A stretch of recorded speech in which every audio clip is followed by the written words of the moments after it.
تو پھر عذاب آیا. وَيَقُولُونَ یہ لوگ کہتے ہیں کہ ان پر ان کے رب کی طرف سے کوئی آیت کیوں نازل نہیں ہوئی. فَقُلْ إِنَّمَا الْغَيْبُ لِلَّهِ آپ یہ فرما دیجئے کہ دیکھو غیب کا علم تو اللہ ہی کو ہے، بس تم بھی انتظار کرو، میں بھی تمہارے ساتھ انتظار کرتا ہوں. بات یہی ہے کہ ان کے جو کچھ مطالبات ہیں وہ ضد پر مبنی ہے، ہر دھرمی پر مبنی ہے. حقیقت یہ ہے کہ ان مطالبات کے پیچھے جب ماننے کا جذبہ ہے ہی نہیں تو ان مطالبات کو پورا کرنے کا کوئی فائدہ نہیں. آگے بھی انسان کی نفسیات بتائی جا رہی ہیں اور انسان کا مزاج بتایا، جس طرح قرآن نے پیچھے انسان کے احوال کے منظر کشی کی تھی، آگے میں وہی بات فرماتے ہیں کہ دیکھو پہلے ان پر جب تکلیفیں آتی ہیں تب تو اللہ کی طرف ٹوٹے پڑتے ہیں اور اللہ ہی کو پکارتے ہیں، لیکن جب ان تکلیفوں کی بعد ان پر خوشحالی کے دروازے کھلتے ہیں تو پھر وہی باتیں سوجنے لگتی ہیں. یہ جو خوشحالی ہے، فراوانی ہے، آسانی ہے، آسائش ہے، یہ انسان کے لیے ہر قسم کے دروازے کھول دیتی ہے اللہ جل شانہ کی نافرمانی کے. یہی حال ان لوگوں کا ہے. تو بات یہی ہے کہ وَإِذَا أَذَقْنَا النَّاسَ رَحْمَةً فرمایا جب ہم لوگوں کو اس تکلیف کے بعد جو ان کو پہنچے آسائش کا مزہ چکھاتے ہیں تو وہ ہماری آیات کے اندر خفیہ تدبیریں کرنے لگتے ہیں. آپ فرما دیجئے اللہ کی تدبیر سب سے زیادہ جلدی واقع ہونے والی ہے. بے شک ہمارے فرشتے لکھ رہے ہیں ان تمام چالوں کو جو تم بنا رہے ہو. وَالَّذِي يُسَيِّرُكُمْ فِي الْبَرِّ وَالْبَحْرِ مشرکین مکہ کے حال کی منظر کشی کی. والذی اللہ وہ ذات ہے جو تمہیں خشکی اور سمندر میں چلاتا ہے، یعنی اللہ سمندر میں ایسے اسباب پیدا کرتے ہیں کہ تم سمندر کی موجوں میں بھی آرام کے ساتھ چلتے ہو. حتی اذا کنتم فی الفلک قرآن کا عجیب انداز میں منظر کشی کرتا ہے کہ دیکھو جب تم کشتی میں ہوتے ہو اور یہ کشتی ان کو خوشگوار ہوا کے ساتھ لے کر چلتی ہے اور یہ لوگ اس پر خوشیاں بھی مناتے ہیں. جاءتھا تو پھر آتی ہے ایک سخت آندھی، وجاءہم الموج اور سخت موجیں ہر طرف سے ان کو آ کر گھیر لیتی ہیں. وظنوا اور یہ اس بات کا یقین کر لیتے ہیں کہ اب تو ہم کو گھیر لیا گیا. پھر یہ اللہ کو پکارنے لگتے ہیں اسی کے لیے عبادت اور دین کو خالص کرتے ہوئے اور پکار کر کہتے ہیں کہ اگر آپ نے ہمیں نجات عطا فرما دی اس مصیبت سے تو ہم شکر گزاروں میں سے ہو جائیں گے. فلما انجاہم لیکن جب اللہ ان کو نجات دیتے ہیں تو پھر وہ زمین میں ناحق سرکشی شروع کر دیتے ہیں. یا ایھا الناس اے لوگو تمہاری سرکشی کا نقصان تمہیں کو ہے. متاع الحیات الدنیا دنیا کا تھوڑا سا نفع اٹھا لو، بس تم نے ہماری ہی طرف لوٹ کر جانا ہے. ہم تم کو ان تمام اعمال کی خبر دے دیں گے جو تم کرتے ہو. حقیقت یہ ہے کہ اگر اس آیت کو ہم اپنے حال کے تناظر میں موجودہ حالات کے تناظر میں سوچیں تو المیہ یہ ہے کہ آج کا مسلمان ان مشرکوں سے بھی بری حالت میں. مشرکوں کا حال قرآن نے یہ بتایا کہ یہ مصیبت کے وقت میں اللہ کو پکار لیتے ہیں اور مصیبت کے وقت میں اللہ کی طرف متوجہ ہو جاتے ہیں، لیکن آج کا مسلمان مصیبت کو بھی ایک روٹین کی چیز سمجھ رہا ہے اور اس کو اتفاقی حوادث سمجھتا ہے. نتیجہ یہ ہوتا ہے کہ مصیبت میں بھی بجائے اللہ کی طرف متوجہ ہونے کے اپنے ڈھیٹ پنے کے اندر جمے. ہاں مصیبت میں وقتی طور پر ضرور متوجہ ہوتے ہیں لیکن وہ ایک رسمی چیزیں ہیں. جیسے ہم نے عرض کیا کہ جی مصیبت ہوئی تو مسجد کے امام کو پکڑ لیا، مصیبت ہوئی تو کسی عالم کو کہہ دیا کہ جی ہم پر دم کر دو یا کوئی تعویذ دے دو. یہ اس طرح کی چیزیں کر لیں، ظاہر ان چیزوں سے کوئی کام نہیں بنے گا. قرآن کریم نے اس کے بعد دنیا کی زندگی کی ایک عجیب منظر کشی کی ہے اور اس کا نقشہ بیان کیا کہ دیکھو دنیا کی مثال تو ایسی ہے جیسے اللہ جل شانہ نے ایک ایسی زمین جس پر ظاہری غلے کے کوئی آثار نہیں تھے بارش کا پانی برسایا، انسان نے اس پر خوب محنت کی اور زندگی کا ایک بڑا حصہ لگایا. اس محنت کے نتیجے میں خوب چارہ آ گیا. یہ چارہ جانوروں کے کھانے میں استعمال ہونے کے قابل تھا. انسان خود بھی اس غلے کو استعمال کر سکتا تھا. اب زمین خوشنما ہو گئی، لہلہانے لگی. کہتے ہیں اب اندازہ تھا اور یقین تھا کہ اب ہم اس کو استعمال کریں گے. اللہ کا عذاب اچانک آیا تو ساری کی ساری محنت ضائع ہو گئی اور ایسا معلوم ہوتا تھا جیسے یہ نقشہ کبھی تھا ہی نہیں. حقیقت یہ ہے کہ ہمارا حال بھی یہی ہے. اگر ہم اس تناظر میں بالخصوص ہمارا تاجر طبقہ ذرا اس کو سوچے کہ ہم کیا کرتے ہیں اپنی عین عنفوان شباب، عین نوجوانی کے زمانے کو جس کے اندر اللہ نے جوانی کی امنگیں دی تھی، جوانی کی ایک زائد توانائی تھی، قوت تھی، صلاحیتیں ہیں، مال ہیں اور اپنا زندگی کا بہترین وقت ہے، اس سب کو ہم سب کا سب کاروبار پر جھونک دیتے اور اس سب کو دنیا پر جھونک دیا۔ اب نتیجہ یہ ہوا کہ جب ان چیزوں کو اس پر جھونک دیا اور اتنا لگایا کہ اب یہ جوانی کا زمانہ ڈھل گیا، اب کہولت کے زمانے میں آ گئے، ادھیڑ عمری کے زمانے میں آ گئے، حتیٰ کہ بڑھاپا آ گیا، کاروبار سیٹ ہو گیا، فیکٹری بھی لگ گئی، کارخانہ بھی چلنے لگا اور کروڑوں کی صورت میں اس کا نفع بھی ملنے لگا۔ اب امید تھی کہ ہم بیٹھ کر اس نفع کو استعمال کریں گے، لیکن ہوا کیا کہ اللہ کی طرف سے مختلف قسم کے آزمائشیں آ گئیں، مختلف قسم کی بیماریاں ہو گئیں، کیونکہ جو وقت اللہ کی اطاعت میں اور دین کی محنت میں استعمال کرنا تھا، آپ نے اس وقت کو محض اور صرف اپنے ذاتی نفع پر جھونک دیا، ان تمام صلاحیتوں کو ذاتی نفع پر جھونک دیا۔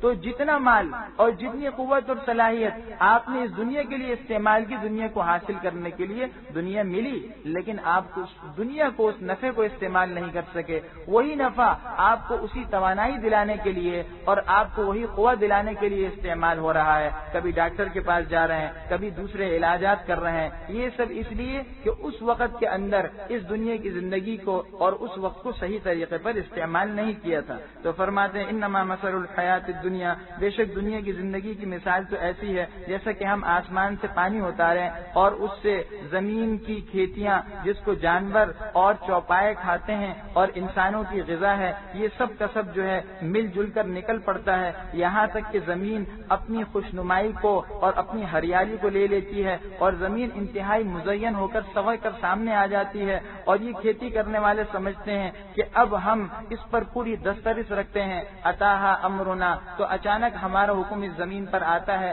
رات یا دن کے وقت میں، اور ہم اس کو ایسی کٹی ہوئی کھیتی بنا دیتے ہیں کہ گویا یہ کل تک تھی ہی نہیں، گویا کل کو یہ کبھی تھی ہی نہیں۔ کذالک نفصل الآیات، اسی طرح ہم نشانیاں کھول کھول کر بیان کرتے ہیں اس قوم کے سامنے جو غور و فکر کرتی ہے۔ واللہ یدعو الی دار السلام، اور اللہ تو دار السلام کی طرف، سلامتی کے گھر کی طرف پکار کر بلا رہے ہیں، اور اللہ جس کو چاہتے ہیں سیدھے راستے کی طرف رہنمائی کرتے ہیں۔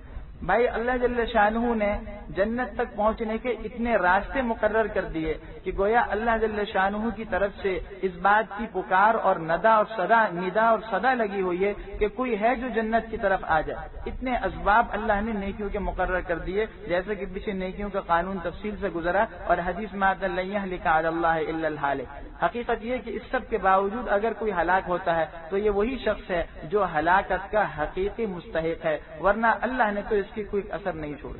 تو کیا ہے دنیا میں کوئی ایسا سخی جس نے لوٹنے کے اور مال حاصل کرنے کے سارے وسائل جو ہیں وہ استعمال کیے اور اس کے بعد جو ہے پھر صدا بھی لگا دی؟ تو اللہ تو جنت کی طرف بلا رہے ہیں۔ یہ جنت کا ایک نام ہے دار السلام، کہ جنت کے اندر سلامتی ہی ہوگی، فرشتے آپس میں ان کو سلام کریں گے، سلام علیکم بما صبرتم۔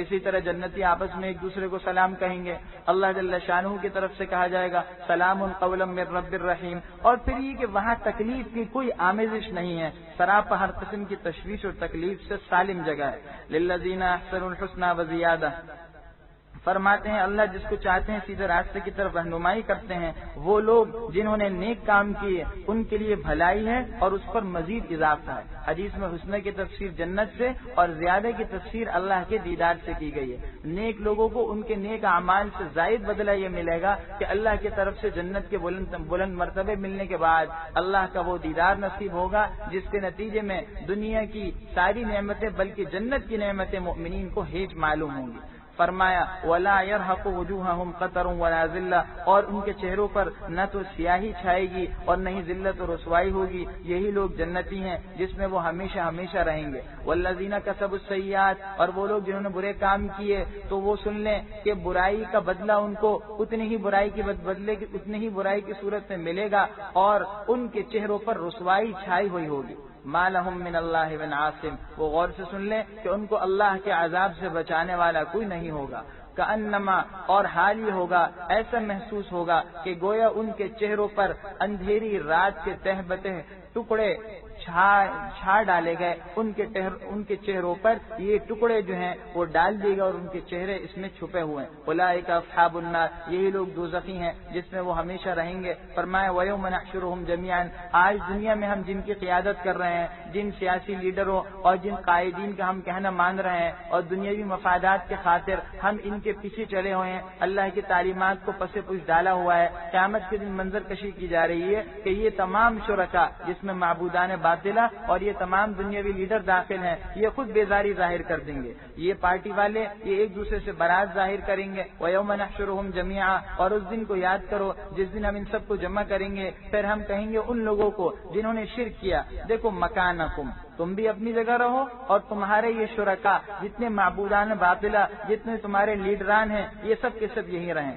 اللہ جل شانہ ارشاد فرماتے ہیں فَزَيَّلْنَا بَيْنَهُمْ، ہم ان کے درمیان تفرقہ ڈال دیں گے اور ان کے یہ شرکا ان کے یہ قائدین اور معبودان باطلہ کہیں گے کہ تم ہماری عبادت نہیں کرتے، اور کہیں گے فَكَفَى بِاللَّهِ شَهِيدًا بَيْنَنَا وَبَيْنَكُمْ، کافی ہے اللہ ہمارے اور تمہارے درمیان اس بات کا گواہ کہ بے شک ہم تمہاری عبادت سے بالکل غافل تھے، ہمیں اس کا کوئی انداز نہیں تھا۔ هُنَالِكَ تَبْلُو كُلُّ نَفْسٍ مَا أَسْلَفَتْ، فرمایا وہاں ہر انسان جو کچھ اعمال اس نے آگے کیے اس کو جانچ لے گا، وہ دن جانچ کا ہوگا، انسان کو پتہ چل جائے گا کہ کون سا عمل اچھا ہے اور کون سا عمل برا ہے۔ وَرُدُّوا، اور ان کو اس اللہ کی طرف لوٹایا جائے گا جو ان کا سچا مولا ہے، اور ان سے وہ تمام کی تمام چیزیں دور ہو جائیں گی جن کو وہ بہتان کے طور پر باندھا کرتے تھے۔ قُلْ مَن يَرْزُقُكُمْ، قرآن کریم نے دو انداز اختیار کیے توحید کے، یہ وہ دوسرا انداز ہے جس کو اسلوب تلقین کہا جاتا ہے۔ اس کی صورت یہ ہوتی ہے، توحید کا اس بات کا طریقہ یہ ہوا کہ قرآن کریم نے خود اللہ جل شانہ کی مختلف صفات بیان کی اور اس کو سوال کی صورت میں ذکر کیا جا رہا ہے، اور چونکہ اس کا جواب ایک ہی متعین ہے کہ ظاہر ان تمام چیزوں کا کرتا دھرتا صرف اور صرف وہی رب العالمین ہے، اس لیے نبی پھر خود ہی جواب دے رہے ہیں، اور اللہ کی طرف سے ان کو جواب یہ سکھایا گیا کہ آپ یہ جواب دے دیجئے کہ یہ کام تو اللہ ہی کرنے والے ہیں۔ جب اللہ ہی کے علاوہ کوئی اس کو کرنے والا ہے ہی نہیں تو یہ بات متعین ہے کہ تمہارا یہ شرک کا نظریہ غلط ہے۔ قل، آپ فرما دیجئے کون ہے جو تم کو آسمان اور زمین سے رزق دیتا ہے، یا کون ہے جو کہ تمہارے کانوں اور تمہاری آنکھوں کا مالک ہے، اور کون ہے جو زندہ کو مردے سے اور مردے کو زندے سے نکالتا ہے؟ کس نے مرغی سے انڈے کو اور انڈے سے زندہ مرغی کا بچہ نکال دیا؟ وَمَن يُدَبِّرُ الْأَمْرَ، اور کون اس کارخانہ عالم کے تمام نظام کو چلایا ہوا ہے؟ فَسَيَقُولُونَ اللَّهُ، ان قریب یہ لوگ کہیں گے کہ یہ اللہ ہی ہیں۔ فَقُلْ أَفَلَا تَتَّقُونَ، آپ فرما دیجئے کیا تم اب بھی نہیں ڈرتے؟ فَذَلِكُمُ اللَّهُ رَبُّكُمُ الْحَقُّ، یہی اللہ ہے جو تمہارا سچا رب ہے، حق کے بعد سوائے گمراہی کو اور کوئی نہیں، تو تم کہاں بہکے جاتے ہو، کہاں پھرے جاتے ہو؟ کذالک حقت کلمۃ ربک، اسی طرح آپ کے رب کی بات اور اس کا فیصلہ سچا ثابت ہو گیا ان فاسقوں پر کہ یہ لوگ ایمان نہیں لائیں گے۔ قل، آپ فرما دیجئے، آپ ان سے پوچھئے کہ کیا تمہارے شریکوں میں سے یعنی تمہارے معبودان باطلہ میں سے کوئی ایسا ہے جو سیدھے راستے کی طرف تمہیں لے جا سکتا ہے؟ قل اللہ یہدی للحق، آپ فرما دیجئے اللہ ہی ہے جو سیدھے راستے کی طرف رہنمائی کرتا ہے۔ افمن یہدی الی الحق احق،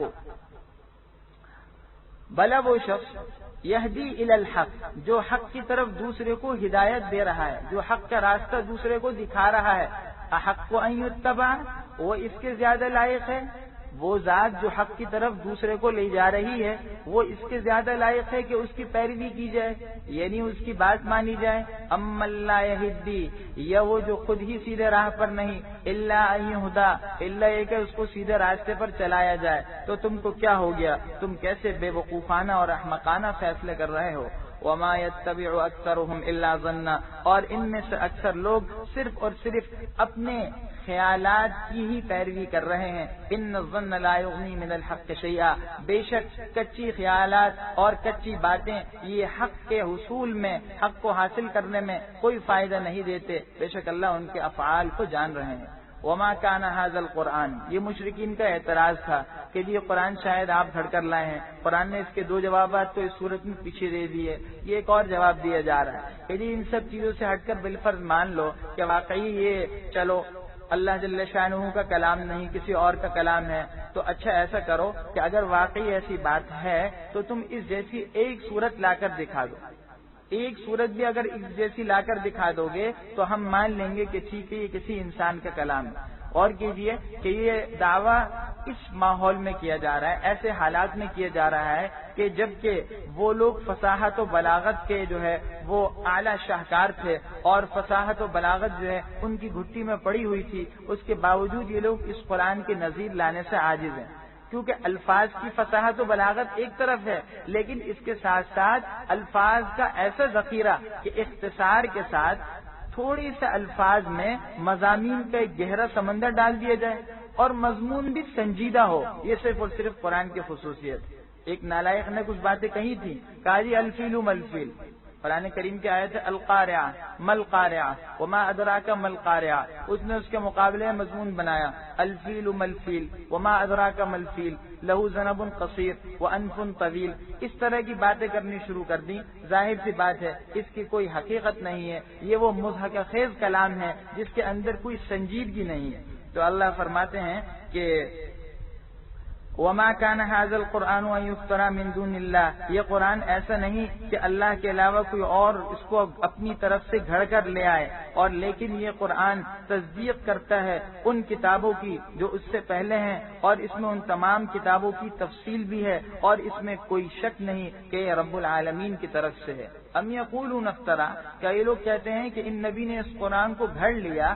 آپ فرما دیجئے کہ اچھا تو پھر تم اس جیسی ایک صورت ہی لا کر دکھا دو، اور تم بلاؤ اللہ کے سوا جن کو بھی تم بلا سکتے ہو اگر تم سچے ہو. اپنی مدد کے لیے ایک صورت بنانے کے لیے دنیا کے سارے وسائل اور سارے فصیح و بلیغ لوگوں کو بلا لو.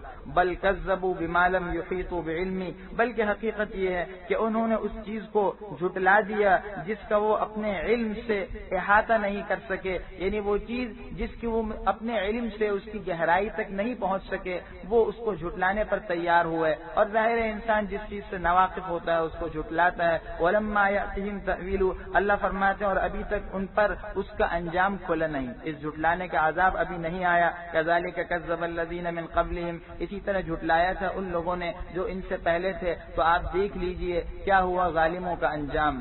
ومنہم، ان میں سے کچھ لوگ ایسے ہیں جو اس قرآن پر ایمان رکھتے ہیں، اور کچھ ایسے ہیں جو اس پر سرے سے ایمان ہی نہیں رکھتے، اور آپ طرف مفسدوں اور فساد برپا کرنے والوں کے اعمال سے بالکل باخبر ہے. وَإِن كَذَّبُوكَ، اور اگر یہ آپ کی تکذیب کریں، آپ کو جھٹلائیں، تو فقل، آپ فرما دیجئے کہ میرے اعمال میرے اور تمہارے اعمال تمہارے ہیں. مطلب یہ ہے کہ اگر یہ ان تمام مطالبات کے باوجود ایمان نہیں لا رہے تو نہ ماننے کا کوئی علاج نہیں ہے. اس کا آخری حل یہ ہے کہ آپ صاف کہہ دیں کہ ہر ایک اپنے اپنے اعمال کا جواب دہ ہے. ایسے حالات میں امر بالمعروف اور نہی عن المنکر کا فریضہ ساقط ہو جائے گا. لیکن بہر صورت خیر کی تبلیغ کرنا بئی صورت کہ اس تک خیر کی باتوں کی تلقین ہو، یہ سلسلہ پھر بھی جاری رکھا جائے. تو فرمایا کہ آپ یہ بات کہہ دیجئے انتم بریئون، دیکھو تم اس بات کے ذمہ دار نہیں جو میں کر رہا ہوں، اور میں بری ہوں اس بات سے جو تم کر رہے ہو. ومنہم من یستمعون الیک، ان میں سے کچھ لوگ ایسے ہیں جو آپ کی طرف کان لگاتے ہیں. افانت، اللہ فرماتے ہیں کہ آپ بہروں کو سنائیں گے اگرچہ یہ سمجھتے نہ ہوں. ومنہم، اور ان میں سے بعض لوگ ایسے ہیں جو آپ کی طرف نظریں لگا کر دیکھتے ہیں. کیا آپ اندھوں کو ہدایت دے سکتے ہیں اگرچہ وہ دیکھتے نہ ہوں؟ قرآن نے بتا دیا کہ حقیقت یہ ہے کہ یہ بہرے بھی ہیں اور اندھے بھی ہیں. اس کی وجہ یہ ہے کہ جو انسان اللہ کی طرف سے عطا کرتا حواس کو اور اللہ کی طرف سے عطا کرتا صلاحیتوں کو استعمال نہیں کرتا تو اللہ کیا پھر اس انسان کا یہی حال ہے. جس انسان نے اپنے کان حق بات کی طرف سننے میں اور اپنی آنکھیں حقیقت کے ساتھ دل کی گہرائی کے ساتھ حق بات کو دیکھنے میں استعمال نہیں کی تو اللہ کیا وہ اندھا اور بہرا ہی ہے.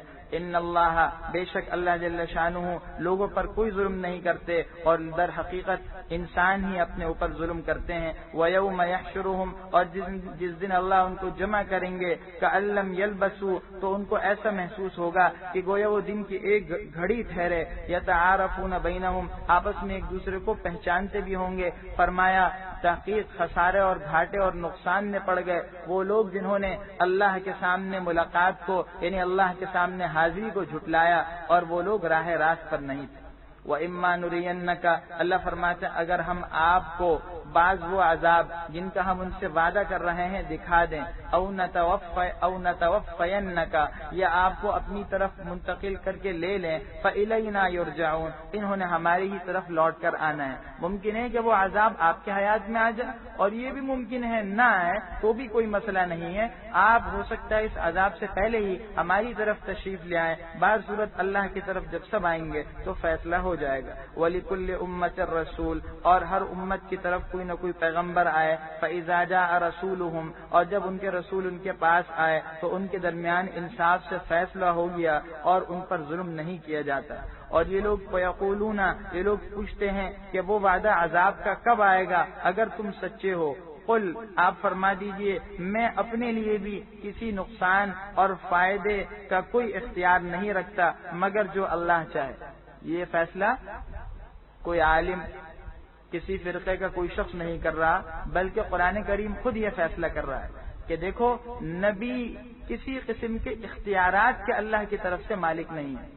یہ نظریہ غلط ہے کہ نبی اللہ کی طرح نفع و نقصان پہنچا سکتے ہیں یا اللہ کی قدرت میں کوئی نہ کوئی حصہ رکھتے ہیں، یہ بالکل غلط ہے۔ نبی بھی عام انسانوں کی طرح ایک انسان ہے۔ ہاں، نبی کے ہاتھ پر جو معجزات ظاہر ہوئے، یہ نبی کے ہاتھ پر جو لوگوں کو نفع رسانی کے ایک سلسلہ ظاہر ہوا، اس کی بنیادی وجہ یہ تھی کہ اللہ نے اپنی طرف سے انہیں وہ حصہ اپنی طرف سے عطا فرمایا اور وہ چیزیں اللہ ہی کی طرف سے ظاہر ہوئیں۔ ان کا ظہور صرف اور صرف نبی کے ہاتھ پر ہوا، تو اس میں نبی کا کوئی کمال نہیں۔ لکل امت اجل، ہر امت کے لیے موت اور عذاب کا ایک وقت مقرر ہے، اور جب ان کا مقررہ وقت آئے گا تو وہ اس میں ایک گھڑی نہ پیچھے ہٹ سکتے ہیں نہ آگے بڑھ سکتے ہیں۔ عذاب کا وقت اپنے مقررہ وقت پر آئے گا۔ قل ارأیتم، آپ فرما دیجئے ذرا بتاؤ، اگر تم پر اس کا عذاب آ جائے رات کے وقت میں یا دن کے وقت میں، ماذا یستعجل منہ المجرمون، تو اس عذاب میں وہ کون سی ایسی چیز ہے جس کو یہ گناہگار جلدی مانگ رہے ہیں؟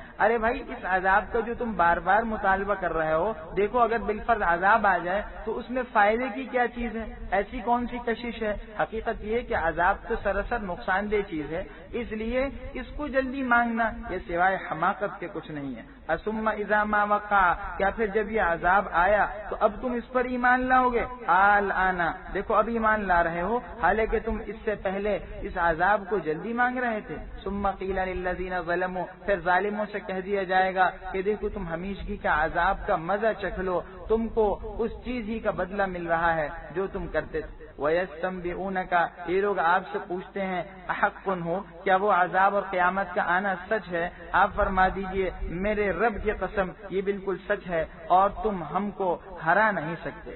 وَلَوْ أَنَّ لِكُلِّ نَفْسٍ ظَلَمَتْ، اور اگر ہر وہ انسان جس نے ظلم کیا ہو تو اس کو قیامت کے دن زمین بھر کی نعمتوں کے بقدر مل جائے تو وہ اس کو بھی عذاب کے بدلے میں دینا چاہے گا۔ وَأَسَرُّ النَّدَامَةَ، اور یہ قیامت کے دن جب عذاب دیکھ لیں گے تو اپنی شرمندگی کو چھپائیں گے اور ان کے درمیان انصاف کے ساتھ فیصلہ ہوگا اور ان پر کوئی ظلم نہیں ہوگا۔ الا، سن لو، بے شک اللہ ہی کا ہے جو کچھ آسمانوں اور زمین میں ہے۔ الا، باخبر ہو جاؤ، اللہ کا وعدہ سچا ہے اور لیکن ان میں اکثر لوگ نہیں جانتے۔ وہی زندہ کرتا ہے اور وہی انسان کو موت دیتا ہے اور اسی کی طرف تم لوٹائے جاؤ گے۔ قل یا ایھا الناس، قرآن کریم کن مقاصد کے لیے نازل ہوا ہے؟ قرآن کے بنیادی مقاصد پر اس آیت نے روشنی ڈالی کہ قرآن کریم کو بنیادی طور پر 4 مقاصد کے لیے بھیجا گیا۔ یہ قرآن انسانوں کے لیے نصیحت ہے۔ اس قرآن سے مقصد یہ ہے کہ لوگ اپنی روش کو درست کر لیں اور جو غلط طریقے انہوں نے اختیار کر رہے ہیں نظریات میں، رسومات میں، اعمال میں، اخلاق میں، قرآن ان کو پکار کر کہہ رہا ہے کہ دیکھو وہ راستہ اختیار کرو جو یہ قرآن تمہیں بتا رہا ہے۔ باہر صورت یہ حکام کے لیے بھی، علماء کے لیے بھی، عمراء کے لیے بھی، عوام کے لیے بھی، کمزوروں کے لیے بھی ایک نصیحت نامہ ہے۔ دوسری چیز فرمائی کہ سینوں کی جو بیماریاں ہیں یعنی دل کی بیماریاں، ان کا یہ علاج ہے۔ بات یہ ہے کہ اس دل کے اندر ایک روحانی بیماری ہوتی ہے اور وہ روحانی بیماری وَشِفَاءٌ لِمَا فِي الصُّدُورِ۔ ایک صاحب اور آئے کہنے لگی کہ میرے حلق کے اندر تکلیف ہے۔ حضور صلی اللہ علیہ وسلم نے فرمایا اس آیت کو استعمال کرو، اور علماء نے اس موضوع پر مستقل رسالے بھی رکھے ہیں، امام غزالی رحمہ اللہ نے بھی، اور اس کے بعد حکیم الامت رحمہ اللہ نے بھی اس کا خلاصہ کر کے ایک رسالے میں اس کو جمع کر دیا ہے، جس سے پتہ چلتا ہے کہ قرآن کریم کی ایک خاصیت یہ ہے کہ وہ روحانی بیماریوں کی طرح انسان کی جسمانی بیماریوں میں علاج ہے اور اس کے بہت سے تجربات بھی ہیں۔ اور اس کے بعد تیسرا مقصد بیان کیا کہ یہ قرآن ہدایت ہے، جیسا کہ یہ بات واضح ہے کہ قرآن دیکھیے نہ سائنس کی کتاب ہے، نہ طب کی کتاب ہے، نہ اس کے اندر جغرافیہ کو موضوع بنایا گیا۔ قرآن کریم ان چیزوں کو چھیڑتا ضرور ہے اور ان چیزوں پر اختصار کے ساتھ روشنی ضرور ڈالتا ہے، لیکن ان کو مقصد نہیں بنایا۔ محور قرآن کا کیا ہے؟ ہدایت، یعنی انسان کی کردار سازی، تعمیر انسانیت، انسان کے اخلاق اور اس کے نظریات اور اس کے اعمال کی اس طرح تربیت ہو جائے کہ وہ انسان بن کر اپنے رب کا من پسند انسان بن کر زندگی گزارے۔ اور چوتھا مقصد بیان کیا کہ یہ تمام مسلمانوں کے لیے رحمت ہے۔ اس قرآن کی وجہ سے اللہ مسلمانوں کو آخرت میں تو رحمتیں عطا کریں گے، لیکن آخرت سے پہلے، جنت سے پہلے دنیا ہی میں اللہ جل شانہ مسلمانوں کو عذاب سے محفوظ رکھتے ہیں اور مسلمانوں کو دنیا میں بھی سرخ روی عطا کرتے ہیں۔ یا ایھا الناس، اے لوگو، تحقیق تمہارے پاس تمہارے رب کی طرف سے ایک نصیحت اور دلوں کی بیماریوں کی شفا اور مؤمنین کے لیے ہدایت اور رحمت آ چکی ہے۔ قل بفضل اللہ وبرحمتہ، آپ فرما دیجئے تم اللہ کے فضل اور اس کے رحمت پر ہی خوشی مناؤ۔ وہ خیر مما یجمعون، وہ بہتر ہے ان تمام چیزوں سے جن کو وہ جمع کر رہے ہیں۔ دنیا کے جتنے مادی وسائل، اسباب اور جتنی نعمتیں ہوں وہ سب ایک طرف ہے، لیکن اللہ کا فضل اور اس کی رحمت ایک طرف ہے۔ مسلمان کو حکم دیا جا رہا ہے کہ اگر کسی کو آدمی اللہ اپنے فضل میں سے اللہ کوئی حصہ یا اپنی رحمت میں سے کوئی مقدار عطا کر دیں تو وہ خوشی منائے۔ جس طرح دنیا کی چیزوں پر اترانا منع ہے، دنیا کی چیزوں پر گھمنڈ کرنا منع ہے، اور دنیا کی چیزوں پر زیادہ خوشی منانا یہ بھی کوئی پسند نہیں ہے، تو دوسری طرف دین کے حوالے سے اگر انسان پر کوئی نعمت آئے تو اس پر خوشی منانا شریعت میں محمود ہے، پسندیدہ ہے اور مطلوب ہے، اس کا مطالبہ ہے۔ اور انسان کو اللہ دین کے حوالے سے جو بھی نعمت دیں اس کا اظہار کرنا یا اس پر خوشی منانا، یہ در حقیقت اللہ کے اس حکم کی تعمیل ہے۔ قل ارأیتم، آپ فرما دیجئے اللہ نے تمہارے لیے جو کچھ رزق اتارا تو کیا اس میں سے اللہ نے کچھ حصہ حرام اور کیا تم نے اس میں سے کچھ حصہ حرام اور کچھ حصہ حلال مقرر کر لیا؟ قل، آپ فرما دیجئے کہ کیا تم کو اللہ نے اس بات کی اجازت دی یا تم اللہ پر افطرا اور بہتان باندھ رہے ہو؟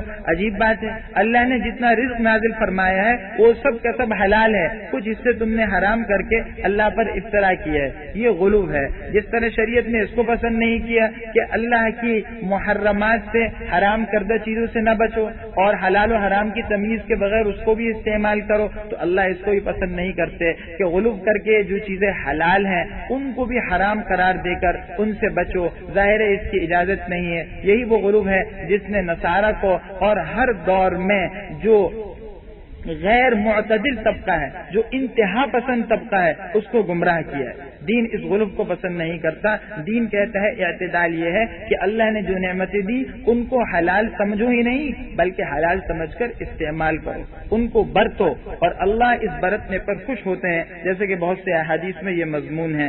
آپ فرما دیجئے وما ظن الذین یفترون علی اللہ الکذب یوم القیامہ، اور وہ لوگ جو اللہ پر جھوٹ باندھتے ہیں قیامت کے دن کے بارے میں ان کا کیا خیال ہے، وہ کیا سمجھتے ہیں کہ قیامت کے دن ان کے ساتھ کیا معاملہ ہوگا، قیامت آئے گی بھی یا نہیں آئے گی، آئے گی تھی تو کیا معاملہ ہوگا۔ ان اللہ لذو فضل علی الناس، بے شک اللہ لوگوں پر فضل فرمانے والے ہیں، اور لیکن ان میں سے اکثر لوگ شکر نہیں کرتے۔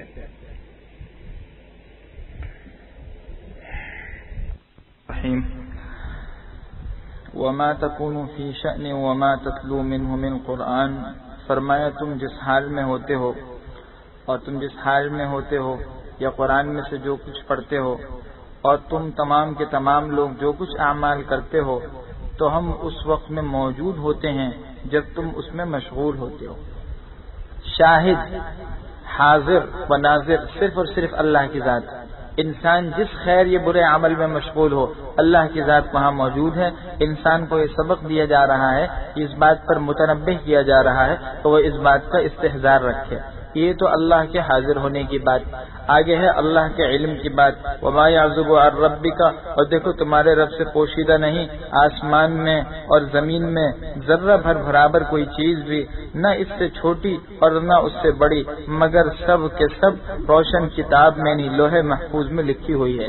الا، سن لو، اللہ کے اولیاء، اللہ کے دوست، ان پر نہ کوئی خوف ہوگا نہ وہ غمگین ہوں گے۔ یہ وہ لوگ ہیں جو ایمان لائے اور وہ بچتے رہے، یعنی گناہوں سے احتیاط کرتے رہے۔ اللہ کی ولایت کا نسخہ بتایا گیا کہ انسان کے لیے اللہ کی ولایت کا نسخہ یہ ہے کہ وہ تقوی اختیار کرے۔ ایمان کے بعد تقوی جو ہے سب سے بڑی نعمت ہے۔ تو اس سے یہ بات پتہ چل گئی کہ ویسے ہر مومن ولی ہے، لیکن خصوصی ولی اللہ کا صرف اور صرف وہ ہے جو متقی ہو۔ متقی جو اللہ کی نافرمانی سے بچتا ہے اسی کو ولایت کا تاج حاصل ہوگا، اور اس کے علاوہ کسی کے لیے یہ نہیں ہے۔ بہر صورت یہ ہر مسلمان کے لیے سبق ہے، اور ہر مسلمان کے لیے اس میں تنبیہ ہے کہ اس کو چاہیے کہ اپنے ایمان پر قناعت کر کے نہ بیٹھے، بلکہ تقوی کو اختیار کرنے کی کوشش کرے۔ تقوی پر اللہ کی ولایت حاصل ہوگی۔ اور دیکھو غیر متقی کبھی ولی نہیں ہو سکتا۔ لہم البشرا، ان لوگوں کے لیے دنیا کی زندگی میں اور آخرت میں خوشخبری ہے۔ اللہ کی کلمات اور باتوں میں کوئی تبدیلی نہیں ہوتی، یہی تو بڑی کامیابی ہے۔ ولا يحزنك قولهم، کفار جو طرح طرح کی باتیں بناتے ہیں اس سے حضور کو تکلیف و غم ہوتا، اللہ اپنے نبی کو تسلی دیتے ہیں، دیکھو تو ان کی باتیں تم کو غم میں نہ ڈالیں، بے شک سب کے سب عزت اللہ ہی کی ہے، حقیقی عزت تو اللہ دیتے ہیں، وہ سننے اور زبردست جاننے والا ہے۔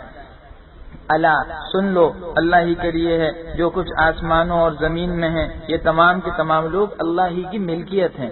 وما يتبع الذین، اور یہ لوگ جو اللہ کو چھوڑ کر دوسرے شریکوں کو پکارتے ہیں، ان یتبعون، تو یہ لوگ در حقیقت صرف اور صرف اپنے خیال کے پیچھے چل رہے ہیں، اور یہ صرف اور صرف اٹکل کے گھوڑے دوڑا رہے ہیں۔ والذی، اللہ ہی وہ ذات ہے جس نے تمہارے لیے رات کو پیدا کیا تاکہ تم اس میں سکون حاصل کرو، اور دن کو تمہارے لیے روشن بنایا، بے شک اس کے اندر ان لوگوں کے لیے نشانیاں ہیں جو سنتے ہیں۔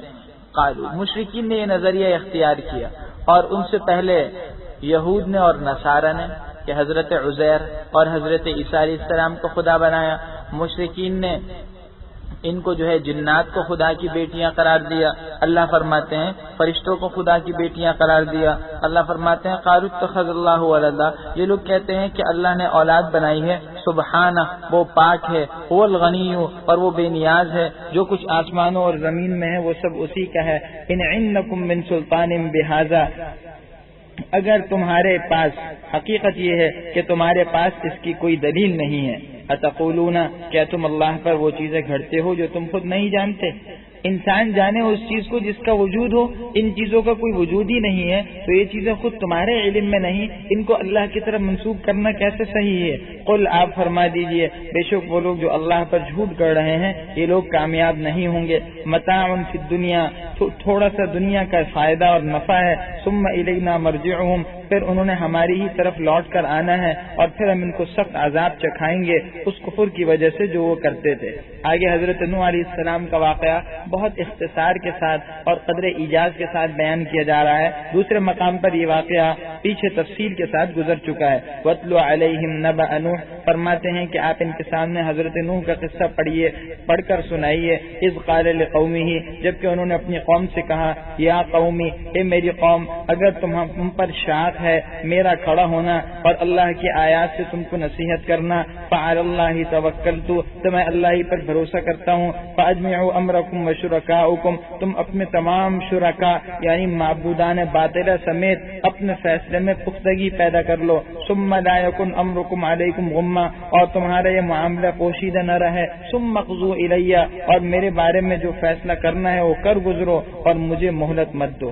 یعنی اگر واقعی تم میرے دشمن ہو اور اللہ کی بات ماننے کو تیار نہیں تو میں کھلم کھلا تمہیں چیلنج کرتا ہوں کہ اپنے ان تمام معبودان باطلہ کو ملا کر میرے بارے میں جو فیصلہ کر سکتے ہو وہ کرو، مجھے مہلت نہ دو۔ حقیقت یہ ہے کہ ایک سچے مسلمان کی شان بھی یہی ہوتی ہے، اس کے اندر دلیری اور استقامت یہی ہوتی ہے کہ پھر وہ کسی چیز سے ڈرتا نہیں ہے۔ جب مسلمان میں اللہ کا خوف آ جائے تو وہ ہر چیز سے بے خوف ہو جاتا ہے، وہ صاف اعلان کر کے کہتا ہے کہ جب مجھے ان چیزوں کا کوئی غم نہیں ہے۔ فَإِن تَوَلَّيْتُمْ، اگر تم نے منہ پھیر لیا تو میں تم سے اس کا کوئی معاوضہ نہیں مانگتا، میرا معاوضہ تو اللہ ہی کے ذمہ ہے، اور مجھے اس بات کا حکم دیا گیا کہ میں مسلمانوں میں سے ہو جاؤں۔ فَكَذَّبُوا، انہوں نے ان نبی کو جھٹلایا، تو اللہ فرماتے ہیں ہم نے ان کو اور ان کے ساتھ جتنے لوگ تھے کشتی میں ان سب کو ہم نے نجات دے دی، وَجَعَلْنَاهُمْ خَلَائِفَ، اور ہم نے ان کو بعد والوں کا خلیفہ بنایا۔ یعنی یہ لوگ بعد میں جو لوگ طوفان میں ڈوب گئے تھے ان کے بعد یہی لوگ دنیا میں آباد ہوئے، اور فرمایا ہم نے ان لوگوں کو غرق کر دیا جنہوں نے ہماری آیتوں کو جھٹلایا۔ آپ دیکھ لیجئے کہ ان لوگوں کا کیا انجام ہوا، ان لوگوں کا انجام کیسا ہوا جن کو ڈرایا گیا تھا۔ ثم بعثنا من بعده، اللہ فرماتے پھر ہم نے حضرت نوح کے بعد بھی مختلف پیغمبر ان کی قوم کی طرف بھیجے، وہ ان کے پاس کھلی نشانیاں لے کر آئے تھے اور وہ ایمان لانے والے نہیں تھے ان باتوں پر جس کو وہ پہلے جھٹلا چکے۔ ان لوگوں کا بھی یہی حال ہوا، انہوں نے پہلے ہی کفر کر لیا اور باوجود نشانیاں آنے کے قوم نوح کی طرح انہوں نے بھی تکذیب کی، ایمان نہیں لائے۔ کذالک، اللہ فرماتے ہیں ہم اسی طرح مہر لگا دیتے ہیں حد سے تجاوز کرنے والوں کے دلوں پر۔ آگے حضرت موسیٰ علیہ السلام اور فرعون کا قصہ بیان کیا جا رہا ہے۔ یہ واقعہ بھی پیچھے قدر تفصیل کے ساتھ آیا تھا، یہاں اختصار کے ساتھ ہے، لیکن اس واقعے میں ایک خاص پہلو ذکر کیا جا رہا ہے اور وہ رخ ذکر کیا جا رہا ہے جبکہ فرعون غرق ہوا تھا، اس کی طرف بھی آگے تفصیل سے اشارہ ہے۔ فرماتے ہیں ثم بعثنا من بعدهم موسیٰ، پھر ہم نے ان کے بعد موسیٰ علیہ السلام کو اور حضرت ہارون کو فرعون اور اس کے سرداروں کے پاس بھیجا اپنی نشانیاں دے کر، تو انہوں نے تکبر کیا اور یہ لوگ گنہگار تھے۔ پس فلما جاءهم الحق من عندنا، جب ان کے پاس ہمارے پاس سے حق آیا تو وہ کیا کہنے لگے کہ یہ تو کھلم کھلا جادو ہے۔ قال موسیٰ، حضرت موسیٰ نے فرمایا کیا تم حق کو کہتے ہو جب وہ حق تمہارے پاس آیا یہ کہتے ہو کہ یہ جادو ہے؟ فرمایا اور جادوگر تو کبھی کامیاب ہی نہیں ہوتے، جب نبی کامیاب ہو رہے ہیں اور ہوں گے تو اس کی علامت ہے کہ وہ جادوگر نہیں ہے۔ قالوا، وہ کہنے لگے اجئتنا لتلفتنا، کیا تم اس لیے آئے ہو کہ ہمیں موڑ دو اور پھیر دو اس سے جس پر ہم نے اپنے آبا و اجداد کو پایا، اور اس لیے کہ تم دونوں بھائیوں کی زمین کے اندر سرداری ہو جائے، ہماری سرداری پر قبضہ چاہتے ہو، اس طریقے سے لوگوں کو اپنی طرف لانا چاہتے ہو۔ وما نحن لکما بمؤمنین، ہم تو تم پر ایمان لانے والے نہیں۔ وقال فرعون، اور فرعون نے کہا کہ میرے پاس ہر ماہر فن جاننے والا جادوگر لے آؤ۔ فلما جاء السحرہ، جب وہ جادوگر آئے حضرت موسیٰ نے ان سے کہا ڈالو تم وہ چیزیں جو تم ڈالنا چاہتے ہو۔ فلما القوا، جب انہوں نے وہ چیزیں ڈالی، قال موسیٰ، حضرت موسیٰ نے ارشاد فرمایا ما جئتم به السحر، تم جو کچھ لے کر آئے تو جادو ہے، اللہ اس کو نیست و نابود کر دے گا، بے شک اللہ فساد برپا کرنے والوں کے عمل کو سنوارتا نہیں ہے۔ وَيُحِقُّ اللَّهُ الْحَقَّ بِكَلِمَاتِهِ، اور اللہ اپنے حکم سے سچ کو سچ کر دکھاتا ہے چاہے گناہگاروں کو ناپسند ہو۔ فما آمن لموسیٰ، فرمایا موسیٰ علیہ السلام پر ایمان لائے ان کی قوم کے چند تھوڑے سے لڑکے، علی خوف من فرعون، اور وہ بھی فرعون اور ان کے سرداروں سے ڈرتے تھے، ان یفتنہم، کہ کہیں وہ ان کو مصیبت میں نہ ڈال دے، تکلیفوں میں نہ ڈال دے۔ اللہ فرماتے ہیں وَإِنَّ فِرْعَوْنَ لَعَالٍ، اور فرعون زمین میں بہت متکبر اور سرکش بنا ہوا تھا اور بے شک وہ حد سے تجاوز کرنے والوں میں سے تھا۔ وقال موسیٰ یا قومی، اور حضرت موسیٰ نے بنی اسرائیل سے مخاطب ہو کر کہہ رہے ہیں، حضرت موسیٰ نے کہا اے میری قوم، اگر تم اللہ پر ایمان رکھتے ہو تو اس پہ اسی پر بھروسہ کرو اگر تم واقعی دل سے اللہ کے فرما بردار ہو۔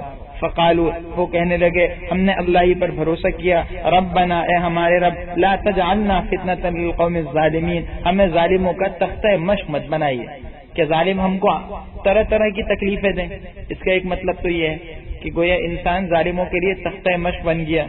بعض علماء نے کہا اس کا ایک مطلب اور ہے، وہ یہ ہے کہ اگر ہمیں یہ ظالم ایذا دیں گے اور ہمیں تکلیفیں دیں گے تو یہ ظالم سوچیں گے کہ اگر یہ لوگ حق پر ہوتے تو ان کا خدا ان کی مدد کرتا، ان لوگوں کی اتنی تکلیفیں پہنچ رہی ہیں اور ہم ہر طریقے سے ان پر قابو پا رہے ہیں، یہ لوگ ذلیل ہیں، تو اس کا مطلب یہ کہ یہ دین حق پر ہی نہیں ہے، تو ہم لوگ یہ جو مسلمان مظلوم ہیں یہ ان ظالموں کے لیے فتنہ بن گئے، ان کے لیے ایک آزمائش بن گئے کہ ان کے دین سے ہٹنے کا ذریعہ بن گئے، اس سے وہ اپنی سرکشی میں بڑھ رہے ہیں۔ ظالم کہتا ہے کہ اچھا جی تمہارا خدا ہے تو اس کو پکارو، حالانکہ خدا تو آزمائش میں رکھا ہوا ہے خدا نے، اور خدا ہر چیز کو جانچ رہا ہے، اس کا ایک وقت ہے، تو یہ بھی گویا ایک ظالموں کے لیے فتنہ ہے کہ ہم ظالموں کی گمراہی کا ذریعہ نہ بن جائے۔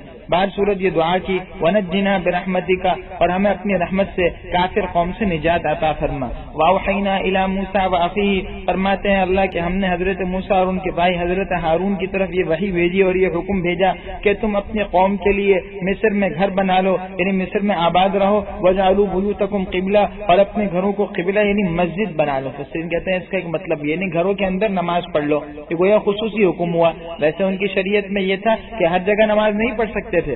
واقیم الصلاۃ، اور دیکھو نمازوں کی پابندی کرنا اور مومنین کو خوشخبری دے دو۔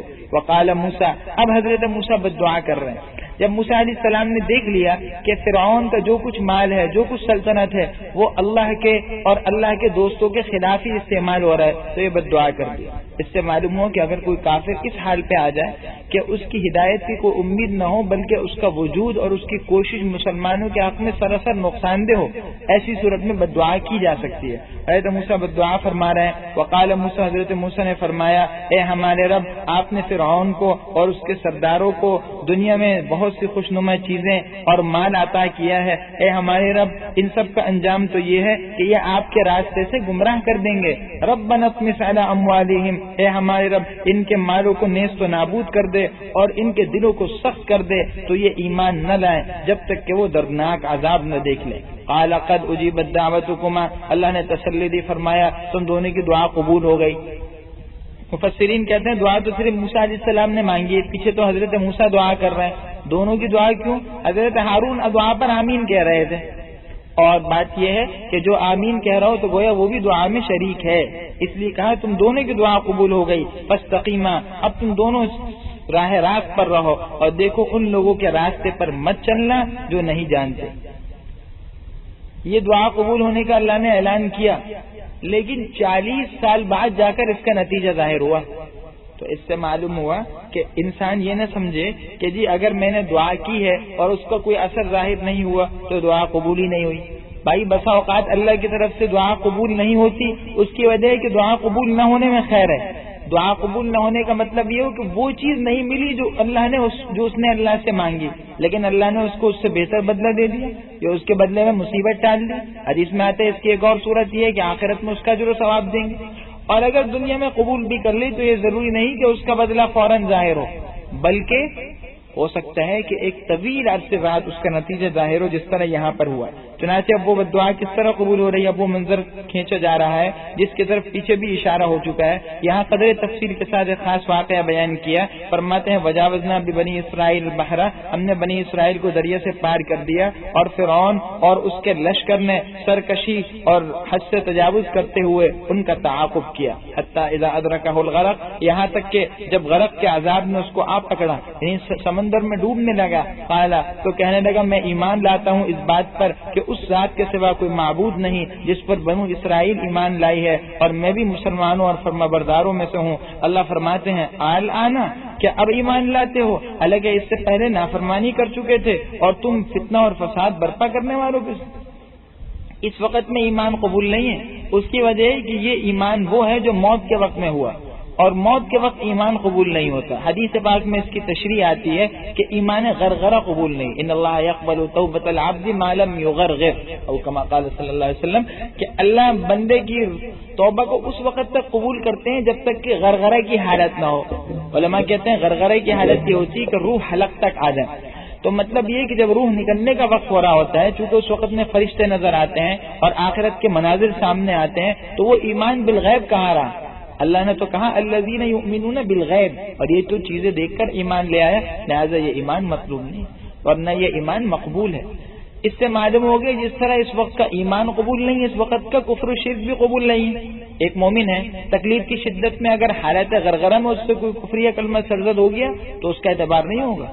اسی لیے علماء نے کہا کہ کلمہ پڑھنے کی تلقین بھی نہیں کرنی چاہیے ایسے وقت میں۔ اس کے سامنے تو کلمہ پڑھو، لا الہ الا اللہ خود پڑھتے رہو، لیکن اس کو حکم کرنا ہے کہ تم پڑھو نہیں، موادہ ایسے وقت میں اس کی زبان سے ایسا لفظ نہ نکل جائے، لیکن کفر کا حکم پھر بھی نہیں لگائیں گے اس وقت میں۔ باہر صورت معلوم ہو گیا کہ اس وقت میں اللہ کے یہاں جو ہے وہ ایمان قبول نہیں ہوتا، تو فرعون کا ایمان قبول نہیں ہوا۔ فَالْيَوْمَ نُنَجِّيكَ، تو آج ہم تمہارے بدن کو نجات بخش دیتے ہیں، دریا سے نکال دیتے ہیں، تاکہ یہ بدن اور تم تمام پچھلے لوگوں کے لیے، بعد میں آنے والے لوگوں کے لیے عبرت بن جاؤ، اور بے شک اکثر لوگ ہماری آیتوں سے غافل ہیں۔ جب فرعون غرق ہو گیا، بنی اسرائیل تو ہم بتا چکے ہیں ضدی اور سرکش قوم تھی، ہر وقت میں طرح طرح کے مطالبے کرتے تھے۔ اب یہ موسیٰ علیہ السلام سے کہنے لگے جی ہمیں تو یقین نہیں آ رہا کہ فرعون غرق ہو گیا، جو خدائی کا دعوے دار اتنا سرکش تھا، ہمیں تو یقین نہیں آ رہا ہے جب تک ہم لاش نہ دیکھ لیں۔ اب موسیٰ علیہ السلام نے دعا کی تو اللہ نے سمندر کی موج کو حکم دیا، اس نے لاش کو اٹھا کر جو ہے وہ سمندر کے کنارے ڈال دیا۔ دریا کے کنارے جب لاش آئی تو ان کو یقین ہو گیا کہ یہ فرعون، تو اللہ فرماتے ہیں تمہارا بدن محفوظ ہو گیا، عبرت اور آج سے ایک طویل عرصے پہلے یہ اطلاع آئی تھی کہ جی فرعون کی لاش جو ہے وہ دریافت ہو گئی ہے، اور آج بھی قاہرہ کے عجائب گھر میں وہ لاش محفوظ ہے۔ بہرحال اس کے بارے میں یقینی طور پر تو نہیں کہا جا سکتا کہ یہ وہی فرعون ہے جس کا ذکر یہاں ہے۔ اس کی وجہ ہے کہ فرعون کسی شخص کا نام نہیں ہے، فرعون تو مصر کے ہر بادشاہ کا لقب ہوا کرتا تھا۔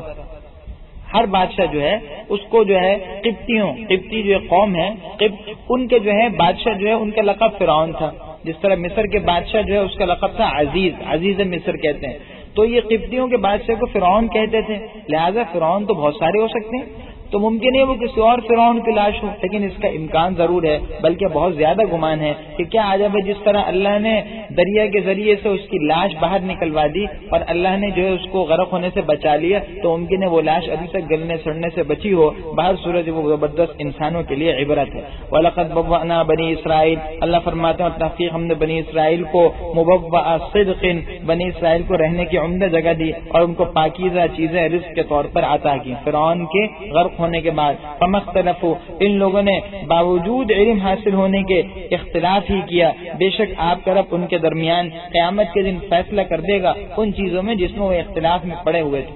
فَإِن كُنتَ فِي شَكٍّ مِّمَّا أَنزَلْنَا إِلَيْكَ، اگر تم اس قرآن کے بارے میں جو ہم نے آپ کے پاس اتارا شک میں مبتلا ہو، تو وہ لوگ جو آپ سے پہلے کتاب پڑھ رہے تھے آپ ان سے پوچھ لیں۔ اگر اس قرآن کے بارے میں بالفرض حضور کو خطاب کیا جا رہا ہے، حضور کو کہاں شک ہو سکتا ہے، انسانوں کو متنبع کرنا ہے کہ بالفرض اگر کسی کو شک ہے تو جو لوگ اس سے پہلے تورات و انجیل کے عالم ہیں ان سے پوچھ لو۔ لقد جاءک الحق، بے شک آپ کے پاس آپ کے پروردگار کی طرف سے سچا دین آیا، آپ شک کرنے والوں میں مبتلا نہ ہوئیے گا۔ ولا تکونن، اور نہ آپ ان لوگوں میں سے ہوئیے گا جنہوں نے اللہ کی نشانیوں کو جھٹلایا، اور آپ خسارے والوں میں سے ہو جائیں گے، نہ تو آپ خسارے والوں میں سے ہو جائیں گے۔ ان الذین، بے شک وہ لوگ جن پر آپ کے رب کا عذاب کا حکم طے ہو چکا ہے، یہ ہرگز ایمان نہیں لائیں گے۔ ولو جاءتہم، اگرچہ ان کے پاس ہر طرح کی نشانیاں آ جائیں، یہاں تک کہ وہ دردناک عذاب کو نہ دیکھ لیں۔ فلولا کانت قریۃ آمنت، کیوں نہ ہوئی کوئی ایسی بستی کہ وہ ایمان لاتی اور اس کا ایمان اس کو نفع بخشتا۔ اللہ کہتے ہیں جتنی بستیاں پیچھے آئی ہیں، جتنی قومیں پیچھے آئی ہیں، جن کا ذکر پچھلی صورت میں تفصیل کے ساتھ اور اس صورت میں بھی بعض لوگوں کی طرف اشارہ ہو چکا ہے، اللہ کہتے ہیں کیا وجہ ہے کہ یہ ایمان نہیں لائے؟ کیا ہی اچھا ہوتا اگر یہ ایمان لے آتے تو اللہ ایمان کی بنیاد پر انہیں بھی نفع عطا فرماتے۔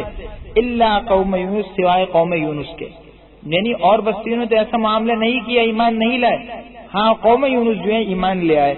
قوم یونس کا استثناء جو ہے ان کو خاص طور پر علیحدہ سے ذکر اس لیے کیا کہ ان کی خاص خصوصیت تھی، وہ کیا تھی؟ لما آمنوا، جب وہ ایمان لائے تو ہم نے ان سے دنیا میں رسوائی کا عذاب ہٹا لیا اور ان کو ایک مقررہ وقت تک دنیا کے سامان سے نفع اٹھانے کا موقع دیا۔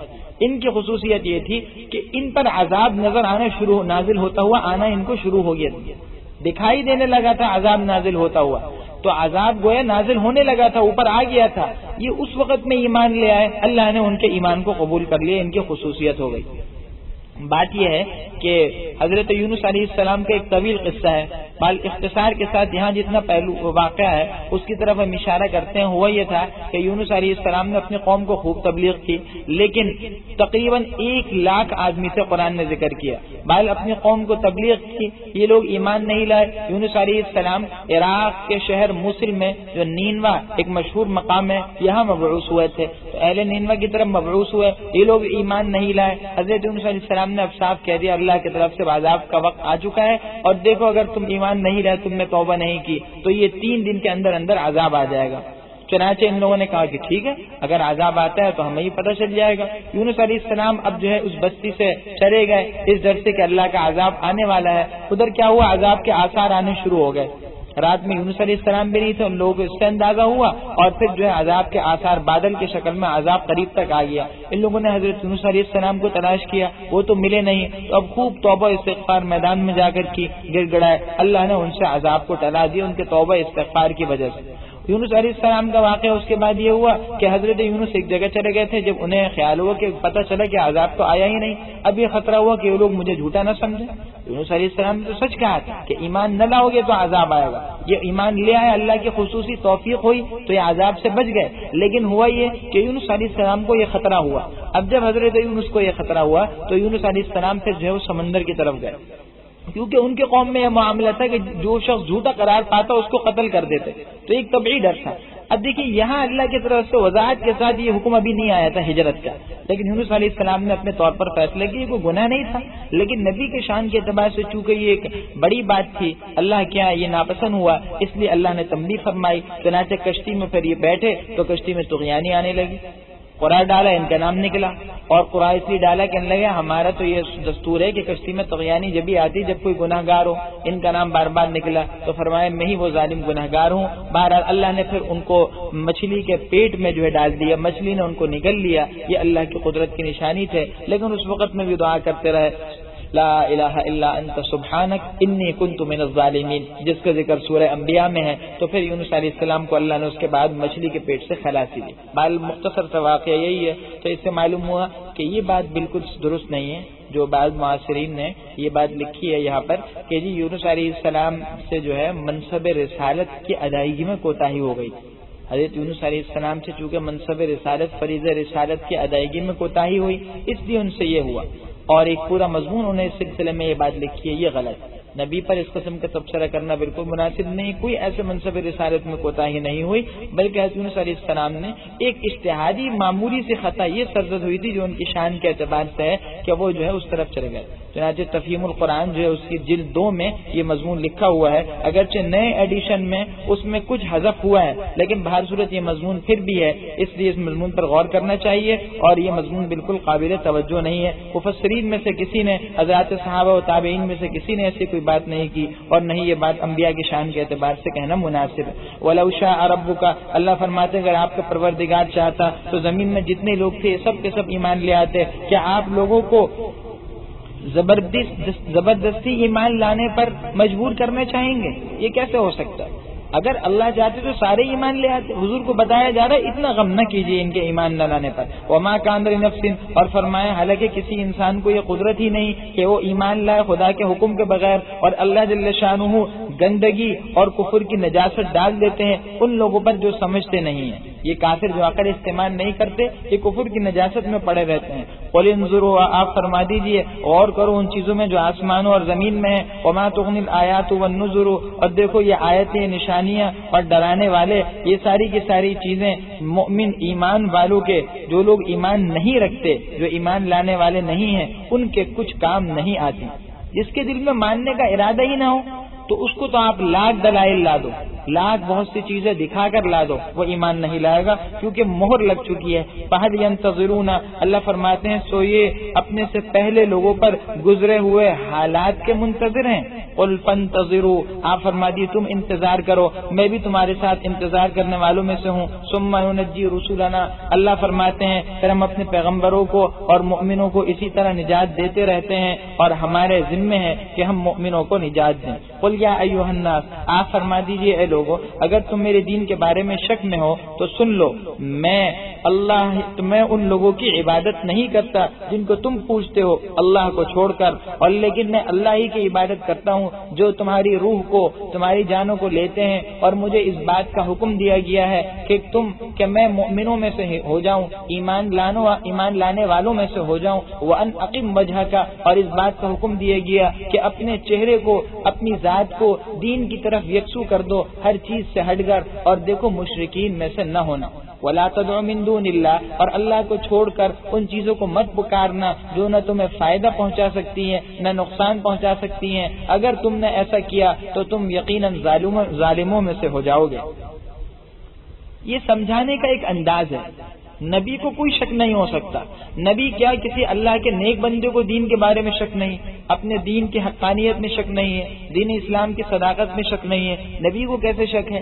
یعنی اگر بالفرض، جس کو عربی زبان میں قضیہ شرطیہ کہتے ہیں، بالفرض بالاتفاق سمجھو کہ اگر مجھے شک ہے تو آپ ان کو اس طرح سمجھائیے کہ اگر تم کو میرے دین میں شک ہے تو سمجھ لو کہ بھائی میں تو اللہ ہی کی عبادت کروں گا اور میں اللہ کو چھوڑ کر کسی اور کی عبادت نہیں کر سکتا۔ یعنی بالفرض اگر تمہیں نہیں سمجھا سکا اور تم اس میں شک رکھتے ہو تو دیکھو اب ہے آخری بات یہ کہ نہ میں تمہارے معبودوں کی نہ تم میرے معبود کی عبادت کرو، معاملہ صاف ہو جائے گا۔ اور اگلی آیت میں یہی مضمون بتایا گیا کہ دیکھو اللہ کو چھوڑ کر کسی اور سے نفع و نقصان کی امید رکھنا، اس سے وابستگی کی توقع رکھنا یہ غلط ہے، یہ بھی شرک ہے۔ جس طرح اللہ کے علاوہ کسی کو معبود بنانا شرک ہے، کسی کو قادر، کسی کو متصرف یا کسی کو نفع و نقصان کے سلسلے میں کچھ مختار سمجھنا، یہ بھی شرک کی ایک صورت ہے۔ فرمایا وَإِن يَمْسَسْكَ اللَّهُ، آگے عجیب بات فرماتے ہیں کہ وَإِن يَمْسَسْكَ اللَّهُ بِضُرٍّ، اگر اللہ تمہیں کوئی تکلیف پہنچانا چاہے تو اس کو کوئی دور کرنے والے نہیں